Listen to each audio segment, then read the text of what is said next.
रहीम doctor Ijaz जुवेदला। आजकल एक पाकिस्तान में बीमारी कॉमन है, काफ़ी सारे पेशेंट आए हैं हमारे। तो इसके अलावा हमें फॉलो किया जाता है यूट्यूब चैनल पे, व्हाट्सएप पे कि ये मसला हो गया तो अब हम क्या करें। बेहतर तो ये होता है कि बंदा एग्जामिन कर ले, लेकिन जब कोई चीज़ एपिडेमिक हो, कोई बीमारी और वो ज़्यादा लोगों को इन्वॉल्व कर रही हो और हमारे एक्सपीरियंस में हो, तो फिर बाज़ का दवाई दी जा सकती है। लेकिन मैं दोबारा कहूँगा कि बेस्ट ये है कि दवाई देख के दी जाए। तो बहरहाल ये एडिनो वायरल एक बीमारी है, जो वायरस की बीमारी है, जो कंटीजियस होती है मोस्टली। तो ये मोर देन 40 स्ट्रेन हैं इसके एडिनो वायरस के। ये एक वायरल है, यानी ये डीएनए वायरस है और 40 से ज़्यादा इसके सीरोटाइप्स हैं।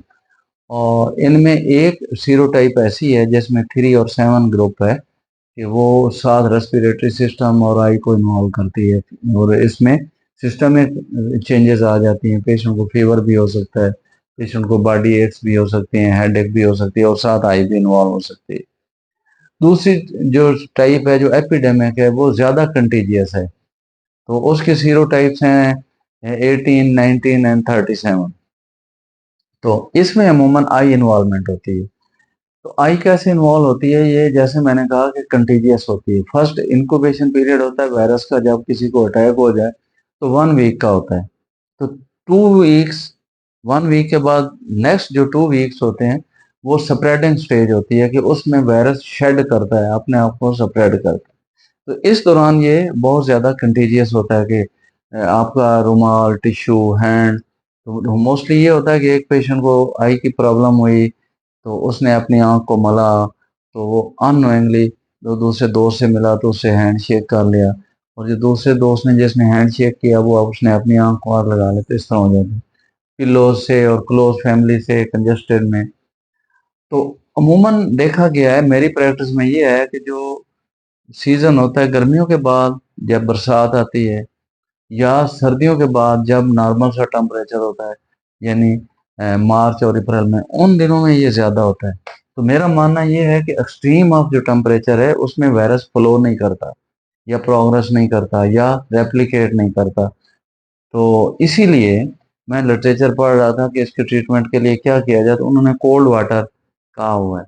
तो मैं इसमें बाद में बताऊंगा कि ट्रीटमेंट कैसे करना है। One is the prevention. Prevention के लिए जैसे आपने पेशेंट है, इन्वॉल्वमेंट हो गई है उसकी, तो उसको चाहिए कि वो केयर करे, दूसरों को स्प्रेड होने से बचाए, और खुद किसी से गैर जरूरी मिले ना, शेक ना करे, पिल्लोज और रुमाल ये चीज़ें शेयर ना करे। और अगर उसको कोई दवाई दी गई है तो वो सिर्फ अपने आप तक रखे, दूसरी आंख में भी ना डाले, क्योंकि लैशेस से या हाथ से वो टच हो जाते हैं, ड्रॉप उसमें हो जाएंगे, जिस बंदे को वो दवाई देगा उसको भी हो जाएगा। अच्छा, प्रिवेंशन में एक तो ये तरीका है कि वो डिस्टेंस रखे और चीज़ों को जो है ना शेयर ना करे। दूसरा, जिसको हो गया है वो उसको चाहिए कि जो सन ग्लासेस वो यूज़ कर ले। और वैसे तो हर बंदे को सन ग्लासेस यूज़ करने चाहिए कि जब भी कोई वायरस हवा में इधर उधर से आया या कंटीजियस है तो किसी हद तक प्रोटेक्शन है।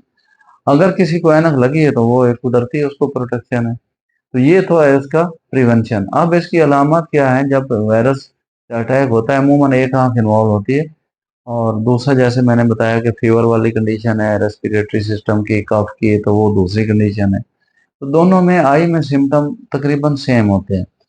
तो आई रेड हो जाती है, वाटरिंग होती है, इचिंग होती है, कंजक्टिवा कंजेस्टेड हो जाता है, और लेड की स्वेलिंग हो जाती है। अब लेड को अवॉइड करें तो उसमें इम्पॉन्टेड हेमरेजेस होते हैं, और प्री आरिकुलर लिम्फेडिनोपैथी हो सकती है। कार्निया को देखो तो एपिथेलियल इन्फिल्ट्रेशन, जब ये ज़्यादा फ्लो कर जाएगा वायरस और ट्रीट नहीं हुआ तो एपिथेलियल इन्फिल्ट्रेशन हो सकती है, बाज का थोड़ा सा वीएन भी ड्रॉप हो जाती है। इंटीरियर चैम्बर मोस्टली नॉर्मल होता है और फंडस भी नॉर्मल होती है। तो ये है उसका एग्जामिनेशन के पॉइंट। लिम्फेडिनोपैथी जैसे मैंने कहा ये हो सकती है। अब ट्रीटमेंट क्या करना है? प्रिवेंशन जैसे मैंने कहा कि वो तो इलाज से बेहतर है, तो वो प्रिवेंशन करनी है। और अमूमन ये सेल्फ लिमिटेड होता है, क्योंकि वायरस की ऐसा कोई दवाई होती नहीं। लेकिन ये जब अटैक करता है तो मैंने जैसे कहा कि मेरी एक अपनी रिसर्च है कि नॉर्मल जो आई है उसमें बेशुमार माइक्रो ऑर्गेनिज्म होते हैं। तो जब ये वायरस आएगा तो वो भी ज़ाहिर है, वो भी सारे एक्टिव हो जाएंगे। उनको भी मौका मिल जाएगा कि यार पहले तो हम टीयर और ये वो की अपनी इम्यूनिटी हमें ठीक कर रही थी, हमें ग्रो नहीं होने दे रही थी, अब ये वायरस आ गया, हम भी अपना काम शुरू कर देंगे। तो इसलिए एंटीबायोटिक ड्रॉप भी दिए जा सकते हैं, क्योंकि जब वो डिस्चार्ज आने लग जाए तो उसका मतलब है सेकेंडरी इन्फेक्शन भी हो गया है। तो अमूमन अगर ये चीज़ें नहीं है तो लुब्रिकेंट सफिशिएंट है और कोल्ड वाटर सफिशिएंट है। मैंने एक लिटरेचर में पढ़ा है कि बाज़ का वो रेजिस्टेंट हो जाए तो माइल्ड से स्टीरॉयड भी दिए जा सकते हैं, और एक जगह पायोडीन ड्रॉप भी लिखे हुए हैं, मैंने लिटरेचर में पढ़ा। लेकिन इससे ज़्यादा अहम जो मुझे खुशी हुई कि मैं एक अपनी मेडिसिन तजवीज़ करता होता था, आब ज़मज़म को शीशी में उसको आइस वाटर बना लें। जब वो बन जाए, वाटर जो है बर्फ बन जाए, उसके बाद नीचे वाले फ्लोर उसमें फ्रिज के फ्लोर में रखें। जब उसमें वाटर मेल्ट होना शुरू हो जाए तो वो कई बार आँख में डालें। इसके अलावा क्लोरोमिथालोन में दवाइयाँ बेशुमार मिलती हैं, वो दी जा सकती हैं, और एंटी एलर्जिक ड्रॉप दिए जा सकते हैं, क्योंकि पपीले बन जाते हैं, एलर्जी भी साथ हो जाती है। तो ये इसका ट्रीटमेंट है, प्रिवेंशन मैंने बता दी।